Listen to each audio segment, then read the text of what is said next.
Majelis Kehormatan MK memutuskan untuk mencopot Anwar Usman dari posisi Ketua MK. Anwar Usman menanggapi ada kesalahan prosedur dalam proses peradilan etik. Penemuan jasad ayah dan anak yang tewas di dalam rumah di Koja, Jakarta Utara sulit untuk dipecahkan dan masih menyisakan misteri.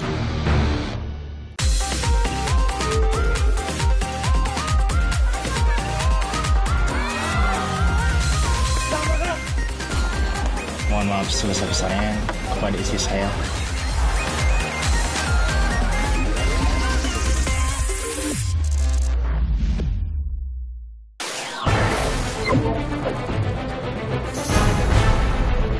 Menjatuhkan sanksi pemberhentian dari jabatan Ketua Mahkamah Konstitusi. Saat ini harkat, derajat, martabat saya sebagai hakim karir selama hampir 40 tahun dilumatkan oleh sebuah fitnah yang amat keji dan kejam.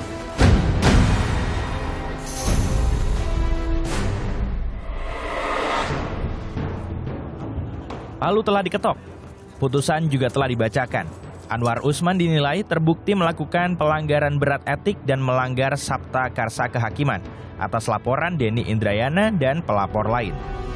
Menyatakan hakim terlapor terbukti melakukan pelanggaran berat terhadap kode etik dan perilaku hakim konstitusi sebagaimana tertuang dalam Sabta Karsa Utama, prinsip ketidakberpihakan, prinsip integritas, prinsip kecakapan dan kesetaraan, prinsip independensi, dan prinsip kepantasan dan kesopanan.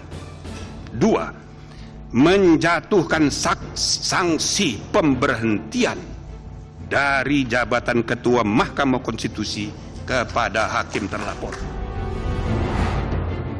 Anwar Usman juga dilarang mencalonkan diri sebagai pimpinan MK dan dilarang menangani sengketa pemilu 2024.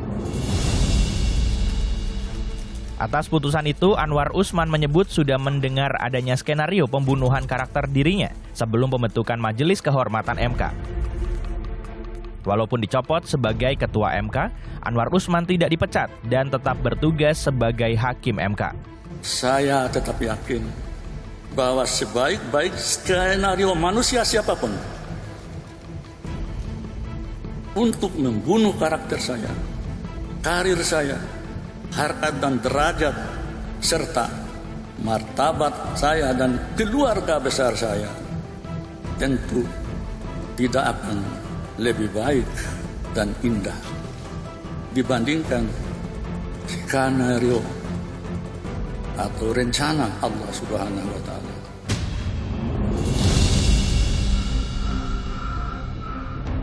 Dua hari pasca pencopotan Anwar Usman, MK akhirnya menetapkan pimpinan baru.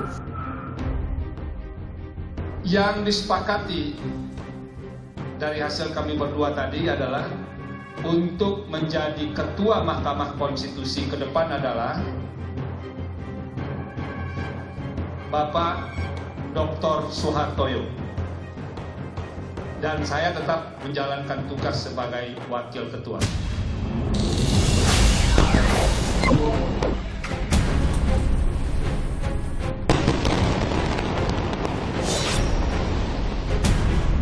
It is our duty to stop the injustice now. Enough is enough.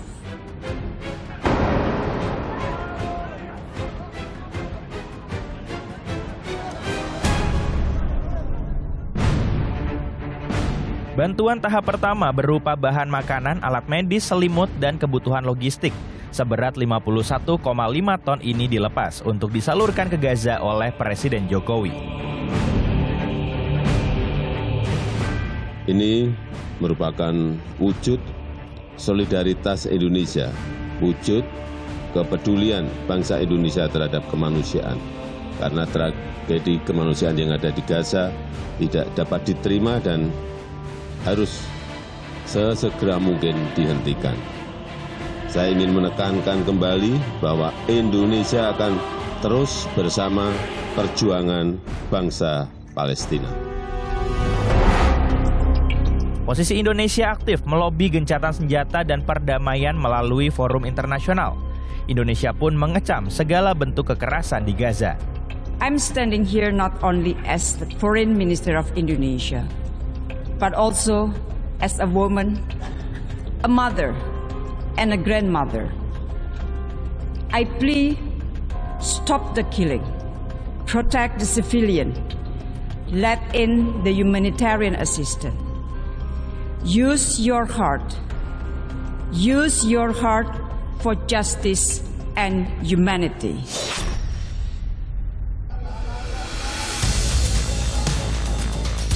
Warga Israel berdemo di depan rumah Perdana Menteri Israel Benjamin Netanyahu untuk menuntutnya mundur. Jajak pendapat terbaru menunjukkan bahwa 76% warga Israel ingin Netanyahu mundur.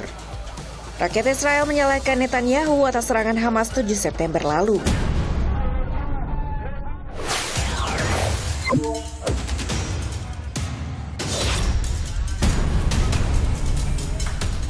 Ibu, kenapa pulang, Bu?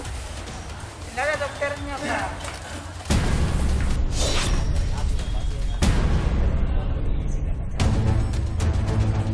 Pasien yang didominasi lansia ini pasrah dan memilih pulang, tak jadi berobat karena tak ada dokter di Rumah Sakit Umum Daerah Syekh Yusuf, Kabupaten Goa, Sulawesi Selatan.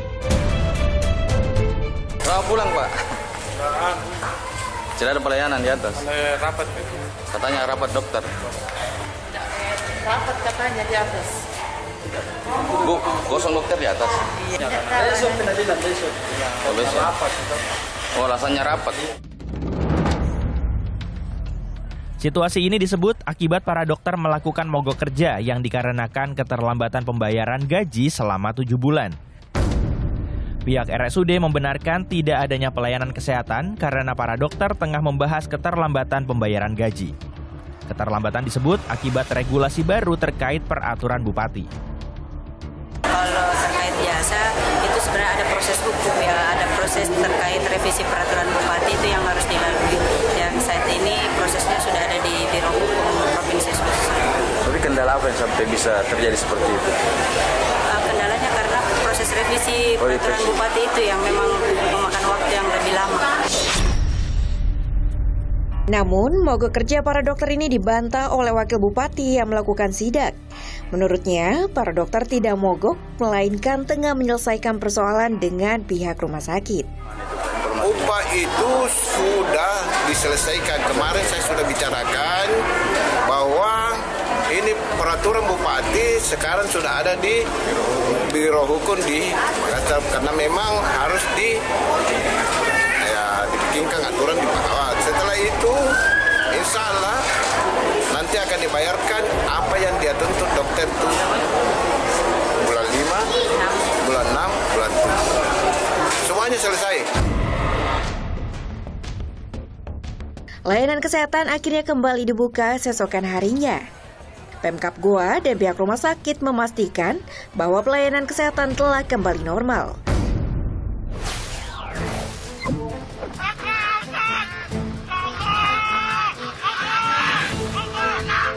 Truk bermuatan barang ini melaju dengan kecepatan tinggi hingga hampir mencelakai pengendara lain dari arah berlawanan. Jangan kemana-mana, Pop News akan segera kembali.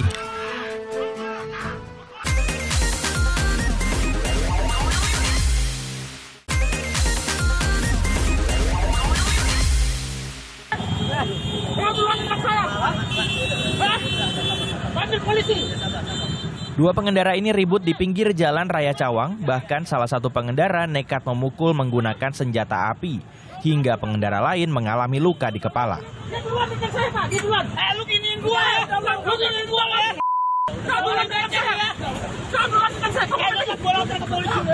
Pelaku pemukulan dengan senjata api merupakan seorang PNS BNN.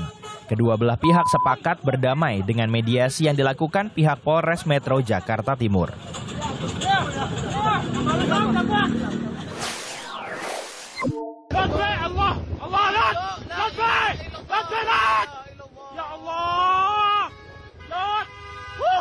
Truk bermuatan barang ini melaju dengan kecepatan tinggi secara ugal-ugalan di Jalan Pantura, Situbondo.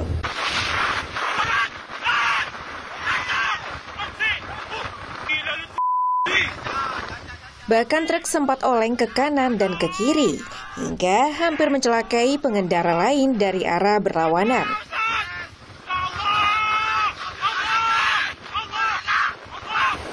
Setelah video ini viral, pengendara truk diamankan polisi. Sopir truk akhirnya mengakui kesalahannya.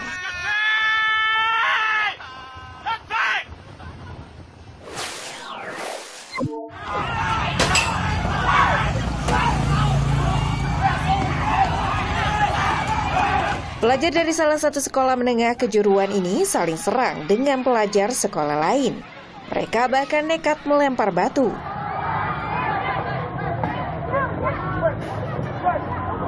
Petugas Satpol PP yang tiba di lokasi langsung melerai para pelajar. Menurut salah satu guru, aksi tawuran ini dipicu pesan digital bernada provokasi antar siswa kedua sekolah.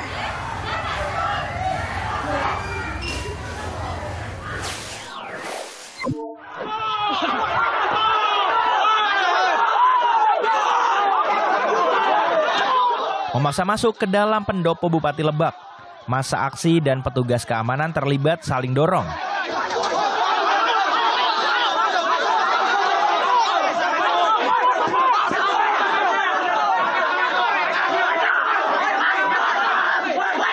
Aksi ini digelar untuk menuntut penjabat sementara Bupati Lebak menuntaskan berbagai kesenjangan sosial dan pembangunan yang belum terselesaikan.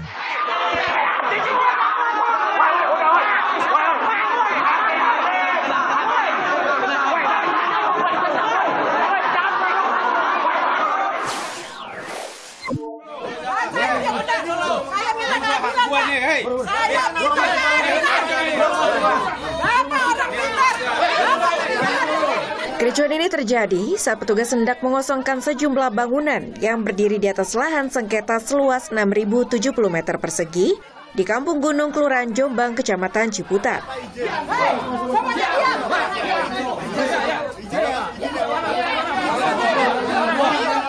Keluarga ahli waris yang menempati lahan nekat menghadang petugas yang akan memasuki bangunan.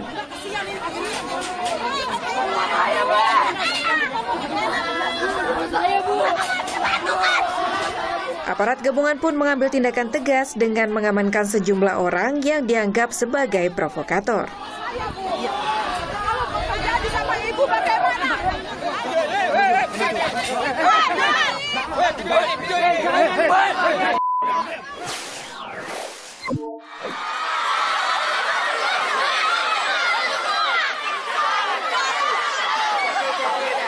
Aksi saling dorong antara pelajar dengan pemilik lahan ini terjadi di wilayah Batu Sangkar, Sumatera Barat karena sekolah mereka disegel. Blokade ini dilakukan karena pemilik kecewa setelah pemerintah daerah menerbitkan sertifikat sekolah secara sepihak.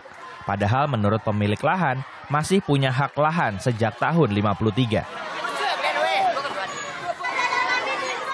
Akibat kericuan ini, satu orang pelajar terjatuh hingga terluka. Dari kejadian ini, Pemda akan bernegosiasi dengan Dinas Pendidikan dan pemilik lahan.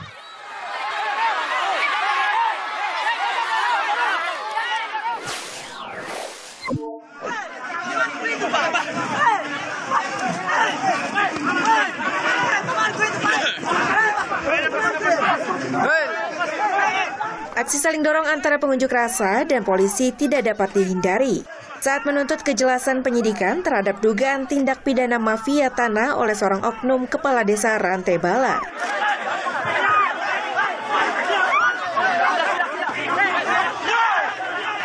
Aksi ini pun berakhir setelah pihak Polres Luwu menemui pengunjuk rasa dan memberikan penjelasan bahwa berkas penyidikan masih dilengkapi. Jangan kasar.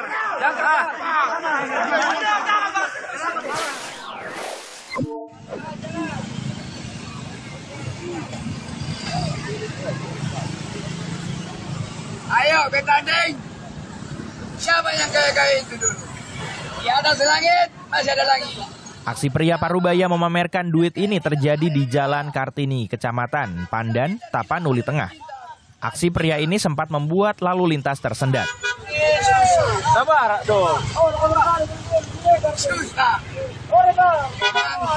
Susah. Uang yang dipamerkan ini adalah asli. Pelaku sempat mengambil uang hingga 350 juta rupiah sebelum melakukan aksinya ini. Setelah diamankan, polisi menyebut hasil medis pelaku terindikasi depresi.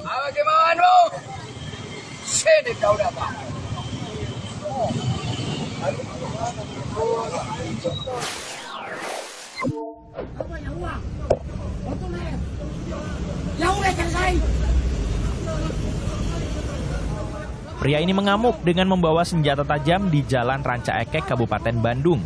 Diduga keributan ini akibat mobil yang dikendarainya bersenggolan dengan mobil lain.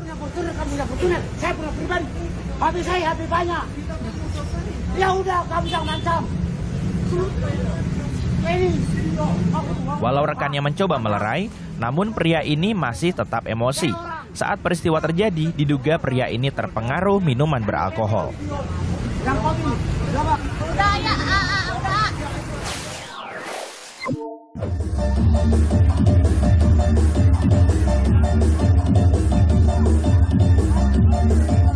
Lurah Kurau Pagang ini terekam tengah asik berjoget dengan biduan di atas panggung saat acara pelantikan Ketua Pemuda. Aksi lurah merangkul biduan ini mendapat kecaman. Lurah ini akhirnya dicopot dari jabatannya untuk mempermudah pemeriksaan yang dilakukan oleh Pemko Padang.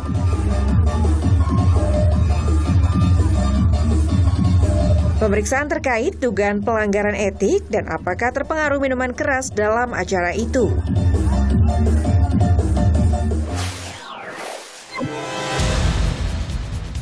Misteri penemuan jasad ayah dan anak yang tewas di dalam rumah di Koja, Jakarta Utara sulit untuk dipecahkan. Jangan kemana-mana, Pop News akan segera kembali.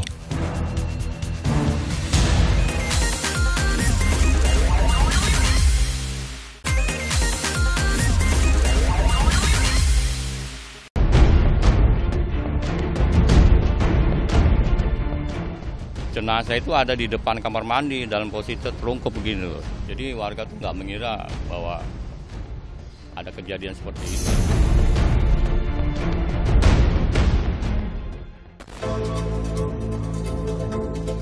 Misteri penemuan jasad ayah dan anak yang tewas di dalam rumah di Koja, Jakarta Utara sulit untuk dipecahkan. Kondisi TKP telah rusak. Polisi bahkan melakukan olah TKP hingga 3 kali dengan mengamankan 12 sampel, diantaranya ponsel, dokumen, dan obat-obatan korban. Dari otopsi sementara, waktu kematian ayah dan anak tidak bersamaan. Korban ayah disebut telah tewas lebih dari 10 hari, sedangkan korban anak tewas 3 hari sebelum ditemukan. Korban ayah terindikasi sakit. Polisi menyebut korban sempat mengeluhkan sakit pada keluarga. Sementara korban anak terdapat luka pada wajahnya, namun belum ditentukan penyebab kematiannya.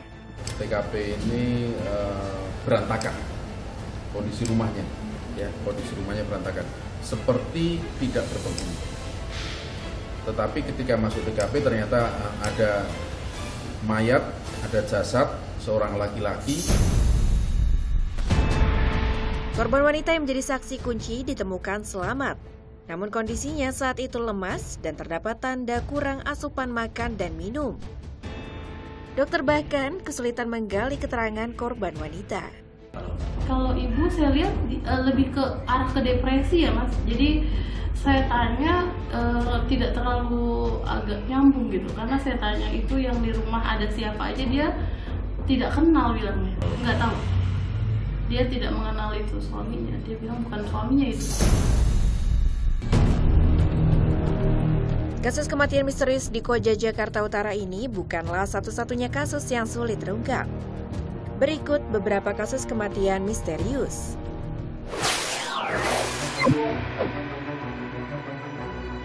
Awal September lalu, warga Cinere, Depok, Jawa Barat dikejutkan dengan penemuan jenazah ibu dan anak. Jenazah keduanya ditemukan di kamar mandi dalam kondisi membusuk. Kerusakan jasad ini membuat proses uji laboratorium terhadap sampel organ tubuh lebih sulit. Uji laboratorium dilakukan lantaran berdasarkan hasil otopsi pada jenazah tidak ditemukan adanya tanda-tanda penganiayaan yang mengakibatkan kematian. Tetangga sekitar menyebut terakhir kali bertemu dengan korban diperkirakan sebulan sebelum jasad ditemukan. Keluarga korban dikenal sebagai pribadi yang tertutup dan jarang bersosialisasi. Kasus yang semula ditangani Polres Metro Depok lalu dialihkan ke Polda Metro Jaya dan menggandeng sejumlah ahli untuk menemukan penyebab kematian korban.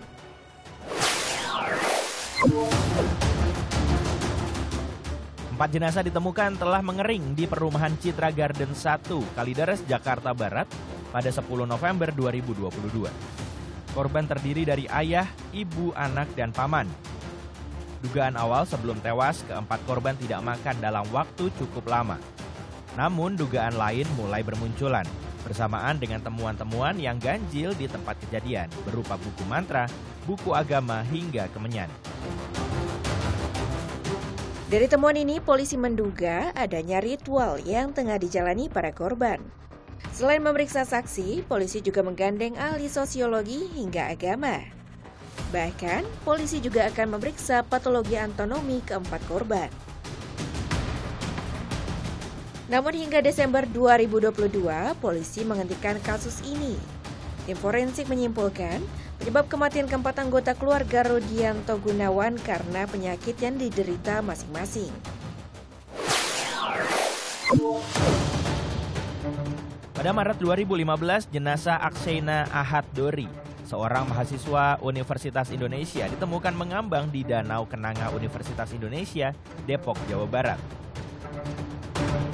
Saat ditemukan terdapat 5 batu konblok di dalam tas jenazah korban. Polisi juga mengungkap salah satu teman menemukan surat wasiat korban. Surat itu lalu diserahkan ke orang tua korban. Namun dari hasil pemeriksaan diduga surat itu ditulis oleh 2 orang yang berbeda. Ada tulisan tangan korban dan orang lain. Hal ini berdasarkan analisa dengan pembesaran mikroskopik 200 kali. Polisi sempat menyimpulkan ini adalah kasus bunuh diri, namun kemudian diubah dengan menyebut Akseina adalah korban pembunuhan.